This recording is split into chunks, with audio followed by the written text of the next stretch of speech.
काली का निग्रह किया कन्हैया ने। व्रजवासी मिले तो ऐसा लगा जैसे तनवह प्राण मेवागतम, जैसे मृत देह में पुनः प्राण वापस लौट आए हों। ब्रजवासी बड़े मुग्ध हुए, रात्रि विश्राम किए।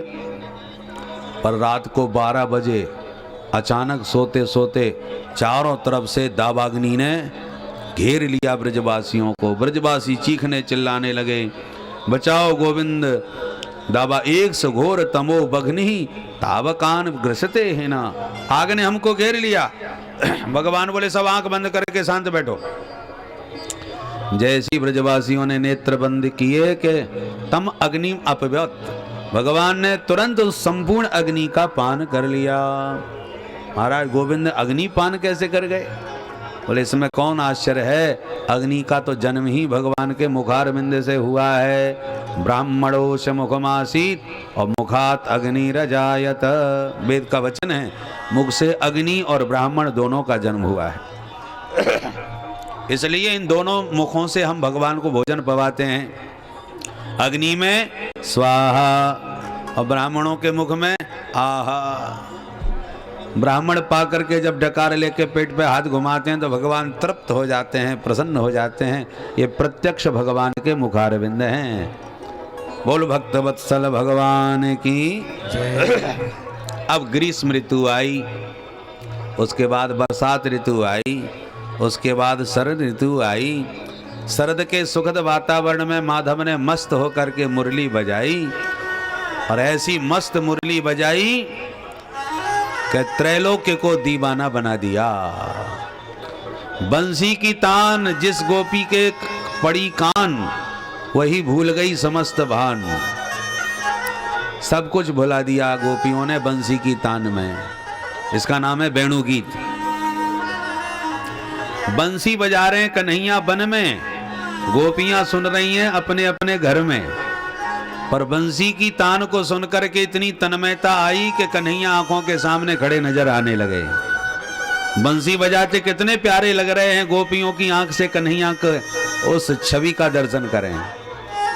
बरहा पीरम नटवर बपु कर्णयो कर्णेकारम बिभ्रदवासः कनक कपिशं वैजयन्तीं च माला रन्ध्राण वेणोरधर सुधया पूरयन् गोप वृन्दै वृन्दारण्यं स्वपदरमणं प्राविशद गीत कीर्ति प्राविशद गीत कीर्ति। इतना दिव्य आनंद गोपियों के हृदय में बंसी की तान पर उमड़ा कि बंसी वाला सामने दिखाई पड़ने लगा।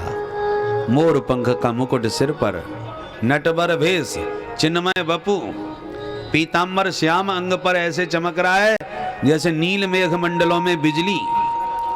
पीत पीताम्बर धारण किए, अधरों पर वेणु सजाए हुए हैं।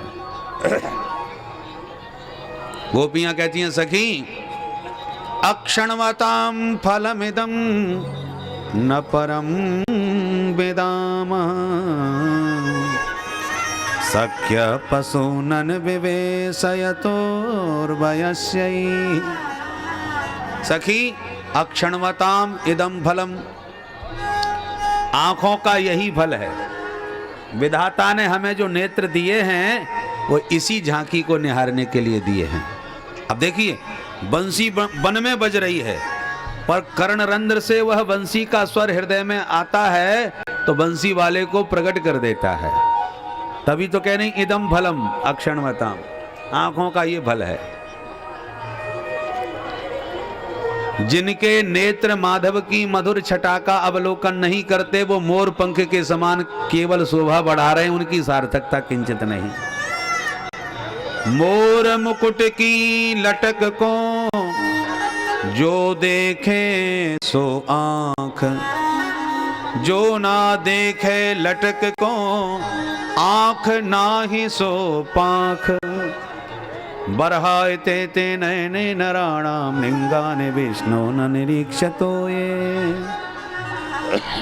पर एक बात याद रखिए, अकेले बंसी वाले के दर्शन से नेत्र सफल नहीं होंगे। तो किससे? वक्त्रम ब्रजे ससुतयोरनुवैणुजुष्टम, यैर्वा निपीत मनुरक्त कटाक्ष मोक्षम।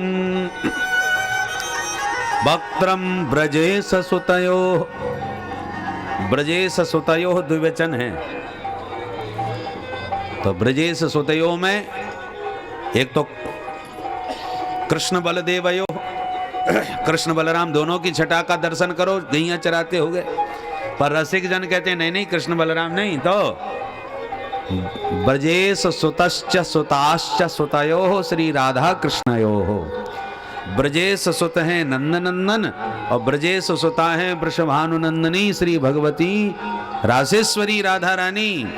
तयो हो ब्रजेश सुतयो, उन युगल श्री राधा कृष्ण की युगल छटा को जिन नयनों ने निहारा वे ही नेत्र सार्थक, नहीं तो व्यर्थ है। बोल राधा कृष्ण भगवान की जय। एक गोपी बोली, सखी एक बात बता, अयम वेणु, वेणु शब्द पुल्लिंग है, ये पुरुष जाति का ये वेणु और दामोदर की अधर सुधा का पान कर रहा है हम लोगों के सामने। अरे दामोदर की अधर सुधा पर हम गोपियों का अधिकार है और हमारे अधिकार को छीन रहा है ये वेणु। गोप्य किमाचरदयं कुशलम स्म वेणोर, दामोदराधर सुधामपि गोपिकानां। भुंक्ते स्वयं यदवशिष्ट रसं हृदिन्यो, रस्य त्वचोस्फ्रमुमुचोस्तरवो यथार्या। बोल भक्त वत्सल भगवान की जय। बांसुरी बजाए आज रंग से मुरारी, बांसुरी बजाए आज रंग से मुरारी। बांसुरी बजाए आज रंग से मुरारी, बांसुरी बजाए आज रंग से मुरारी। बांसुरी बजाए आज रंग से मुरारी, बांसुरी बजाए आज रंग से मुरारी। बोलो भक्त वत्सल भगवान की जय। मोर मुकुट वंशी वारे की जय। धन्यास्म मूढ़मतयोऽपि हरिण्ययेता, यानंद नंदनमुपात विचित्र वेशम्। आकर्ण वेणुरणितं सह कृष्ण सारा, पूजां दधुर्विरचितां प्रणयावलोकैः। सभी गोपियां बंसी की तान पर मुग्ध होकर के माधव की महिमा का निरूपण कर रही हैं। इसका नाम वेणु गीत। गोपियां कहती हैं सखी हम सबसे अधिक भाग्यशालिनी तो ये ब्रज की मृगियां हैं। एताः मृगियां हिरण्यः मूढ़मतयोऽपि धन्याः। कहने को ये पशु जाति में हैं परंतु हमसे अधिक धन्य हैं। हमसे अधिक धन्य क्यों हैं जी? बोले हम तो अपने गोविंद की झांकी केवल गैया चराने के लिए जब वन को निकलते हैं तब निहारती हैं, जब आते हैं तो लौटते समय झांकी पाती हैं, सुबह शाम थोड़ी सी झलक निहार पाती हैं। पर इन हिरणियों को देखो दिन भर वन में हमारे गोविंद की रूप माधुरी का रसास्वादन करती रहती हैं। धन्यास्म मूढ़मतयोऽपि हरिण्ययेता। धन्य क्यों हैं? यानंद नंदनमुपात्य विचित्र वेशम। हमारे नंद नंदन श्री कृष्ण का कितना सुंदर स्वरूप रूप माधुरी है। ये हिरनियां उनको दिन भर निहारती रहती हैं। ये निहारती नहीं है तो क्या करती हैं? अपने विशाल नयनों के प्यालों में कन्हैया की रूप सुधा का अमृत पीती हैं। और इनके प्याले भी तो देखो कितने बड़े बड़े हैं। भाई छोटा पात्र हो तो थोड़ा सा रस बनेगा, ज्यादा बड़ा पात्र हो तो ज्यादा रस भरेगा। तो नयनों के जो पात्र हैं वो मृगियों के बहुत बड़े बड़े नयन होते हैं। तो सखियों, अपने विशाल नयनों के प्यालों में हमारे माधव की रूप सुधा का अमृत भी भर भर करके ये मृगियां पान करती हैं। हम तो सुबह शाम एक झलक पाती हैं और ये दिन भर उन्हीं की रूप सुधा में डूबी रहती हैं। एक बोली सखी, अकेली अकेली नहीं करती, हम लोग तो अपने पति पुत्र परिजनों से छुप छुप के कन्हैया का जैसे तैसे दर्शन करती हैं, पर ये अकेली नहीं। आकर्ण्य वेणुरणितम सह कृष्ण सारा, इनके पतियों का नाम है कृष्ण सार मृग। तो अपने अपने पतियों को भी बुला लेती हैं, चलो चलो गोपाल के दर्शन करें हमें। तो पति पत्नी दोनों अपने विशाल नयनों से जुगल जोड़ी से एक साथ खड़े होकर के कन्हैया की रूप सुधा का अमृत पीते हैं। इनके पतियों का नाम भी तो कितना पवित्र और सार्थक है, कृष्ण सार। मतलब क्या हुआ? कृष्ण को ही जिन्होंने संसार में सार सर्वस्व समझा है, बाकी सब असार है, इसलिए इनका नाम ही कृष्ण सार है। अस्मत् पतयस्तु अभिमान एव साराहा, हमारे पतियों ने तो अभिमान को ही सार बना रखा है। हम कह दें कि नेक नंदलाल के दर्शन करे हमें तो 50 गाली सुना देते हैं, बड़ी आई नंदलाल के दर्शन करवे भारी, चल जा घर में काम कर, डांट देते हैं, जाने नहीं देते। तो इसलिए बहना, धन्य तो ये मृगियां हैं जो जुगल जोड़ी से प्यारे का दर्शन करती हैं। एक बोली सखी दर्शन नहीं करती तो क्या करती हैं? पूजाम दधुर विरचिताम प्रणयावलोकई, पूजाम दधो, लाला की पूजा करती हैं। पूजा कैसे करती हैं? पूजा की सामग्री तो है ही कुछ नहीं इनके पास, ये कैसे पूजा करेंगी?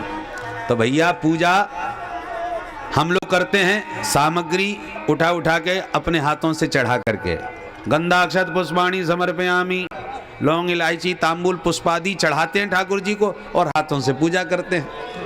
हाथ हैं कर्मेंद्रिय और नेत्र हैं ज्ञानेंद्रिय। तो हम तो इस कर्मेंद्रिय हाथ के द्वारा पुष्प सामग्री चढ़ा के पूजा करते हैं, और ये जो मृगियां हैं वो अपने नयनों से निहार करके माधव की पूजा करती हैं। तो नयनों से भला पूजा कैसे होती होगी? पूजा का अर्थ क्या है? पूजा का अर्थ है प्रसन्नता। जिसकी पूजा करें उसकी प्रसन्नता ही पूजा की सार्थकता है। हमारी पूजा से हमारे प्रभु प्रसन्न हो, यही तो पूजा का उद्देश्य होता है कि नहीं? तो ये मृगियां अपने नयनों से माधव को प्रसन्न करती हैं, इसलिए नयनों की पूजा है। इनके नयनों से माधव क्यों प्रसन्न होते हैं? बोले सखी, जैसी इन मृगियों के नयन है ना, ऐसी गोविंद की प्रियाजू वृषभानुनंदिनी राधा रानी के भी नयन हैं। तो जब ये तिरछी निगाह से माधव को निहारती हैं तो इनके नयनों को देख देख करके किशोरी जी के नयन स्मरण आने लगते हैं गोविंद को, तो अत्यंत हर्ष उनके हृदय में उत्पन्न होने लगता है। तो असली पूजा तो इन मृगियों की है जो नयनों से प्यारे को प्रसन्नता प्रदान करके हर्षोल्लास प्रदान कर रही हैं। राम जी महाराज जब किशोरी जी के विरह में व्याकुल विकल वन वन विचरण कर रहे हैं तो मृगियों को देख करके किशोरी जी को याद कर रहे थे। हे खग मृग हे मधुकर श्रेणी, तुम देखी सीता मृग नयनी, सीता मृग नयनी। तो मृगों को देख करके मृग नयनी किशोरी जी का स्मरण कर रहे हैं। ऐसी पूजाम दधुर विरचिताम प्रणयावलोकई, प्रीति पूर्वक अवलोकन करके माधव को निहार करके प्रिया का स्मरण दिलाती रहती हैं उन्हें। इसलिए सखी पूजा तो इन मृगियों की ही सार्थक है। बोलो राधे राधे। इस प्रकार से गोपियां निरंतर गोविंद के वेणु रव का महत्व प्रतिपादन करती रहती है। एक कहती है सखी एक बात बता, इस बंसी ने पुण्य कौन सा किया था जो निरंतर गोविंद का संस्पर्श प्राप्त करती है? एक बोली कुछ भी पुण्य हो बहन, मुझे तो इससे बहुत जलन होती है। जलन क्यों होती है? अरे सखी हम तो प्यारे के दर्शन को तरसती हैं और ये प्यारे से अपनी सेवा करवाती रहती है। अच्छा सेवा करवाती है? बोले हाँ। कैसे? बोले जब मौका पाती है तभी कहने लग जाती है प्यारे आज मैं बहुत थक गई हूँ, थोड़ा सा विश्राम करना चाहती हूँ। और जहां ये कहती है सो तुरंत हमारे प्यारे अपने सुंदर करार बिंद का कर कमल का पर्यंक बिछा देते हैं, कोमल सुकुमार हथेली का पलंग बिछा देते हैं, उस पर महारानी बंसी को विश्राम करा देते हैं, आराम करो। फिर कहती है पलंग बड़ा सुंदर है, सुखद है, सुकोमल है, पर क्या करूं, जब तक सिरहाना ना हो, तकिया ना हो, तब तक मेरे को नींद नहीं आती ठीक से। अच्छा, तो कन्हैया तुरंत अपने अधरों का तकिया इसके सिर के नीचे लगा देते हैं। तुलसी जैसे ही जब भगवान बंसी बजाते हैं ना, तो बंसी का अग्रभाग अधरों पर रख करके ही तो फूंकते हैं। तो सखी अधर का तो तकिया और कर कमल का पलंग, उस पर आराम से महारानी बंसी विराजमान हो जाती हैं, फिर भी नींद नहीं आती। कहती है बाबरी कि प्यारे पलंग तकिया तो बढ़िया है, पर आदत मेरी बन गई है कि जब तक कोई चरण सेवा न करे, चरण न दबावे, मुझे नींद नहीं आती। तो कन्हैया तुरंत अपनी उंगलियों के द्वारा धीरे धीरे चरण सेवा प्रारंभ कर देते हैं, पाद संवहन करने लगते हैं, चरण दबाने लगते हैं। फिर भी बाबरी को चैन नहीं पड़ता। कहती है प्यारे हल्की सी गर्मी पड़ रही है, थोड़ा हल्का सा पंखा कर दो ना, तब बढ़िया नींद आएगी। तो प्रभु क्या करते हैं, अपने विशाल नयनों की पलकों को बार बार गिराते हैं, उठाते हैं, गिराते हैं, उठाते हैं, मानो दो दो पंखों से प्रिया जी के हवा करके विश्राम दे रहे हों, पंखा जल रहे हों। फिर भी कहती है कि नहीं नहीं, अभी भी कसर है। अब क्या कसर पड़ गई भाई, पंखा कर रहे हैं, चरण दबा रहे हैं, पलंग सुंदर है, तकिया सुकोमल है, अब क्या कसर पड़ रही है। बोले प्यारे मैं ऐसी वैसी नहीं हूं, मैं महारानी हूं। और महारानी की पहचान कब है, जब सुंदर चमर ढल रहे हों, हैं, छत्र सिर पर लगा हो, तो राजा रानी राजाओं की यही तो पहचान होती है। तो मैं जब महारानी हूं तो मेरे सिर पर छत्र होना चाहिए, चमर भी ढुलाना चाहिए, तब आनंद आएगा। तो सखी कन्हैया के कानों के जो कुंडल झिलमिला रहे हैं, लगता है एक नहीं प्रिया पर दो दो छत्र तान रखे हों। फिर कहती है चमर भी तो ढुलाओ। तो गोविंद के नासिका में जो श्वेत मोती लटक रहा है और हिल रहा है, नाशाग्रे वर मुक्तिकम करतले वेणु, तो करतल में वेणु है और नाशाग्र में मोती हिल रहा है। तो हिलता हुआ मोती ऐसा लगता है जैसे प्यारे अपनी प्रिया पर चमर ढुला रहे हो, बार बार चमर हिला रहे हो। अब बता सखी, हम जिन प्यारे के दर्शन को तरसती हैं, उन प्यारे से ये बाबरी इतनी सेवा लेती है कि इस बात का स्मरण कर करके मुझे तो बड़ी स्पृहा होने लगती है। एक बार तो गोपियां बोली प्यारे तुम चाहे जब बंसी मत बजाया करो। भगवान बोले जरा समय बता दो कब कब न बजाऊं। बोले प्यारे जिस समय हम भोजन सिद्ध कर रही हो उस समय तो बिल्कुल मत बजाओ। भगवान बोले बाबरी मेरी बंसी की तान सुन करके जब भोजन बनाएगी तो वो स्वाद आएगा कि जो पाएगा वो उंगली चाटता रह जाएगा। गोपियां बोली जब भोजन बनेगा तब तो कोई पाने आएगा। क्यों? बोले हम तो सूखी सूखी लकड़ियां लाती हैं चूल्हा जलाने के लिए, और जब चूल्हा फूंकती हैं कि उधर तुम बंसी फूंक देते हो, तो बंसी का स्वर पाते ही साफ सूखी लकड़ियां गीली हो जाती हैं। तुम्हारे स्वर में वो जादू है प्यारे कि सूखी लकड़ियों से भी पानी बहने लग जाता है। इसलिए मुरहर रंधन समय माकुर मुरली रवम मधुरम नीरस मेधो रसताम कृशानुरक्तेति कृश तरताम।